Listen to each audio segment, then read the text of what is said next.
This is so amazing. Every week, valuable baseball cards sell for way below the market price. So now we're going to discover how you can buy valuable cards for less than they're worth and sell them for a profit. So, quick disclaimers here. I don't know your financial situation, so this is not legal or financial advice.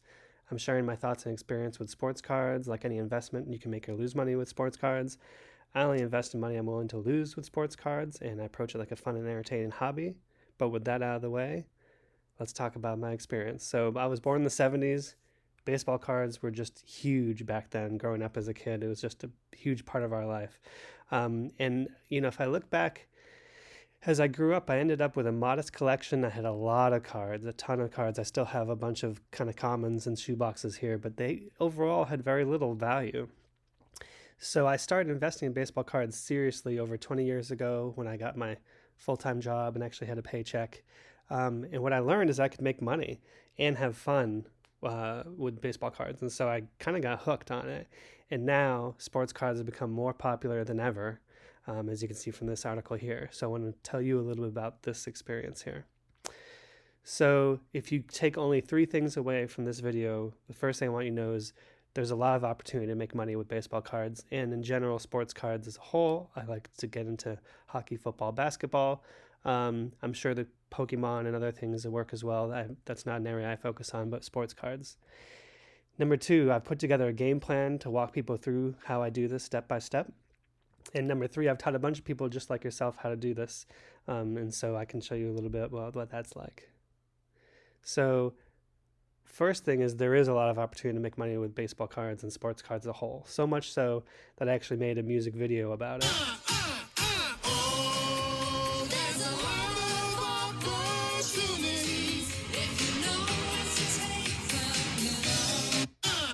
But that's for a different story. So what is the opportunity? Well, when you look at sports cards, there's a volatile and inefficient market, which maybe doesn't sound that exciting, but let me take you through that.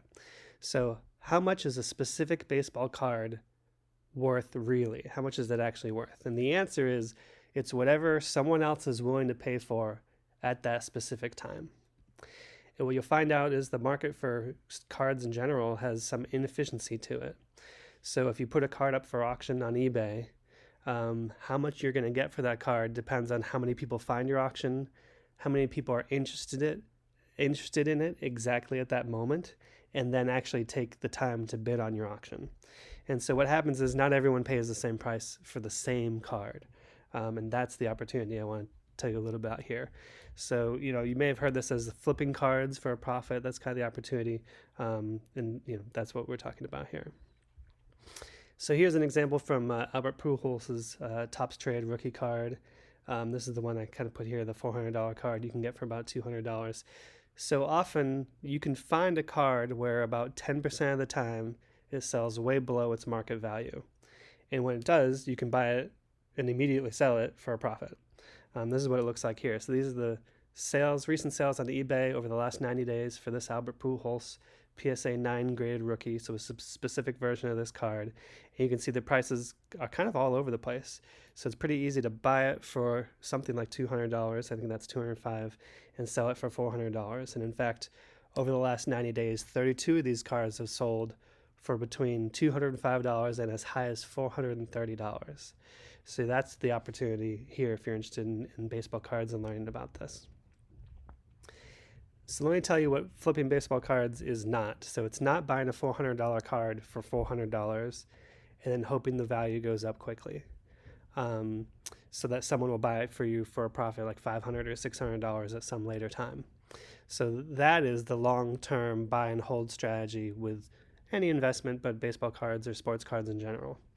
And sometimes that may or may not work out. You could buy a card of a player who is doing really well, but then gets injured, doesn't pan out the way we expected to be an all-star and so forth. And then over time, the cards aren't worth as much as you expected.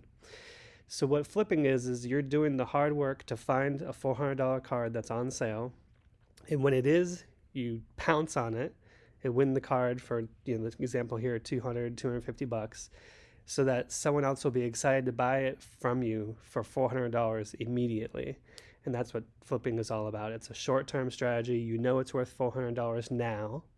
It might be worth $500 later. It could be worth $300 later. But in the present, it's worth $400. So if you can get it at a deal, you can sell it for the $400.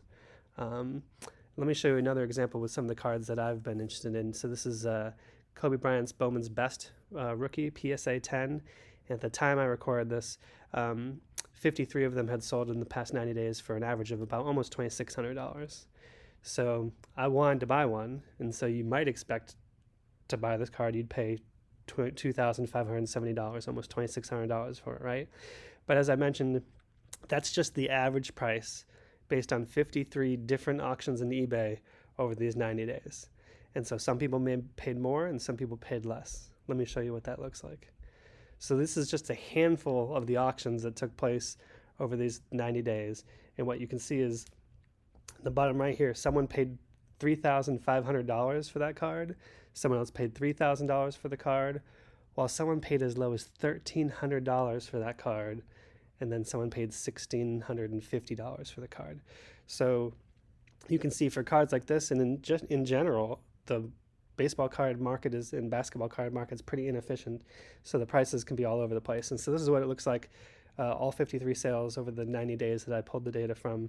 And you can see pretty easily, so I can buy one for $1,650, which I did, and sell it for $2,500. I think it was $2,499 here.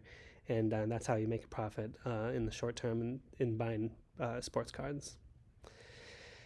So once I show people this, they often see the opportunity to have fun and make money, but they ask me a couple questions and what they want to know. So can anyone do this? The answer is yes. There's tens of thousands of different sports cards rookies. So if we all learn how to do this, I don't think there's going to be any issue with people bidding on the same auctions. There's just way too many cards out there to specialize in and focus on. On the right-hand side, you can see a different Kobe Bryant rookie that I've been following. That's his Topps NBA 50th anniversary rookie card here. So the other questions that come up is, how do I know which cards to buy? And then how do I know when it's a good deal? Like, how much should I be buying it for? How can I have my phone alert me when cards like this are actually for sale and I can get a good price? And then how do I win the card at a low price? How do I sell it for the best price? And so that's where I put all this together in a game plan to walk people through this step by step. And it's called How to Invest in Sports Cards Like a Pro, but I really cover the 6 secrets to buying sports cards. And here's a great image you may have seen in some of my ads here as well. So I made a course to kind of explain all this about how you pick a card to target. In this case, we'll use the Bowman Kobe Bryant rookie as the example, which is the one that I bought. Use data to get the edge, is kind of what I showed you. So, $2,400, $2,500, $2,600 card. And then find it when it's on sale. And so this is a true screenshot from my phone where there's 4 auctions ending around the same time. And you can just see the prices are all over the place. $2,550, and then there's one that's lagging behind, and it's only $1,100 with 38 minutes left. That's the one I'm going to look for. That's the one that is selling for less. Maybe the auction didn't get as much attention. Maybe the way they listed the wording of it didn't get as many views. And so that's the one that I watch. And then I can teach you how to win it, have the best chance to win it at the lowest price. And so I won it for $1,650 and then sold it for $2,499. And as I mentioned, there are 6 secrets, so there is a 6th secret in the course. I'll save that for a later time when you get the course. So again, I've put all that together for the 6 secrets to invest in sports cards like a pro. That's kind of my system and what I've been teaching people who want to get interested in baseball cards and flipping them to make money. This is the same system I've used to, for example, buy the Kobe Bryant. This is the Topps 50th anniversary. I bought one for $1,875 and then basically quickly turned around and sold it for $2,300 and then used that money to buy the same card again shortly after for $1,750 and sell it for $2,400, which is just amazing that this even happens online in auctions and everything. Now, here's one of the most important things, especially when I've taught people this and they get started. This works at any price point. So don't get intimidated by some of the cards that I like to buy and invest in.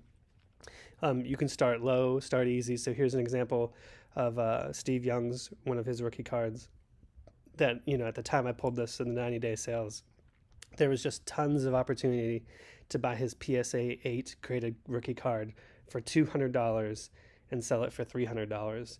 And you can see you could do that over and over again with this same card. So you don't have to be buying the kind of more expensive cards like what I invest in. You can do this at any card value that you're comfortable with. So as I mentioned, I put it together in the online course. It's called How to Invest in Sport Cards Like a Pro. I probably should have called it How to Flip Sports Cards Like a Pro. That could have been more direct, but I think what you learn here will be very valuable in terms of teaching you everything I've kind of just quickly gone through. But I want to make sure you're comfortable with this, and so know that the reviews of people who've taken the course so far have been outstanding. Derek here says worth it. He got his investment back in his first trade and then some. Jim said it was super valuable, and Matt said the course is amazing. It's helping him become more disciplined in using data to approach investing in sports cards, which I really appreciate it. And then one review I really want to share with you here is from Joe. So Joe said, I'd value the course and knowledge at least $500. I mean, if someone follows the strategies, they're obviously going to make their money back in the first few cards they invest in. So, Joe, I love it. I'm so excited about your energy and how much you've enjoyed the course and our kind of messaging back and forth about it. So, really thank you for the review that you left. And, what the best that I can do in this here is, teach you a little bit about this opportunity. I've put all the details and information together in a course with a 30-day money-back guarantee. So I know things like this, especially online, are, you're not sure what you're getting into, but I'm just so excited and passionate about this and how it's worked for people I've taught that I want to make it available to more people. So, the guarantee here is you will know how to buy valuable cards for less than they're worth, so you can right away sell them for a profit or your money back. So it's really a 30-day money-back guarantee, doing it as much as I can to make it as easy as possible for anyone who wants to get started. So hopefully I'll see you over there in the course. Thanks.